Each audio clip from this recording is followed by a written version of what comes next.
Já para homens, em seguida, nós temos o câncer de pulmão, de estômago e de cavidade oral, seguido por outros tipos de câncer.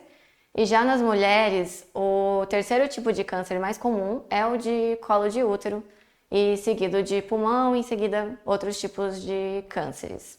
Em relação à mortalidade decorrente dessa doença no Brasil, nós temos mais de 220 mil casos de óbitos relacionados ao câncer, sendo que nos homens o mais comum associado a óbitos foi o câncer de pulmão, e enquanto que nas mulheres o câncer de mama.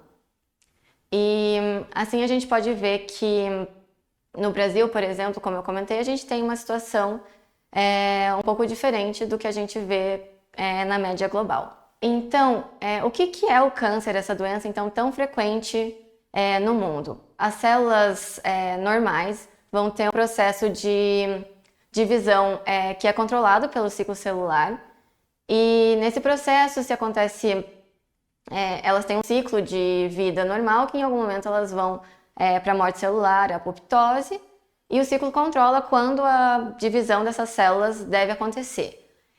E o que então acontece no câncer? Essas células vão começar a se multiplicar de forma descontrolada, então há uma perda do controle do ciclo celular devido a alguma mutação.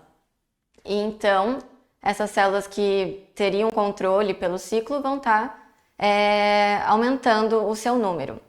E durante esse processo para se tornar o câncer, que é o processo que a gente chama de carcinogênese, nós temos o acúmulo de mutações durante esse processo. E então, com novas mutações, além de se multiplicarem excessivamente, nós também vamos ter, por exemplo, a perda do formato das células, que é um processo que a gente chama de displasia. E o formato das células é diretamente relacionado à sua função. Então, dessa forma, na displasia, as células vão perder a sua função normal no organismo. Então, com o decorrer de maior acúmulo de mutações, a gente tem, chega a ter uma massa de células desordenadas, com esse crescimento, com várias alterações.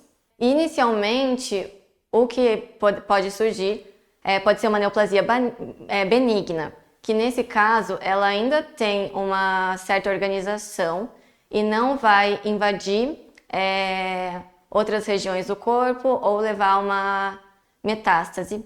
E já no câncer, quando essas células se tornam uma neoplasia maligna, o crescimento já vai se dar de forma mais desordenada, como a gente pode ver aqui nessa representação, e essas células vão estar invadindo tecidos adjacentes, e elas podem se desprender, entrar na corrente sanguínea e ir para outros órgãos, estabelecer uma massa de células cancerosas em outra região do corpo, que é o que a gente chama de metástase.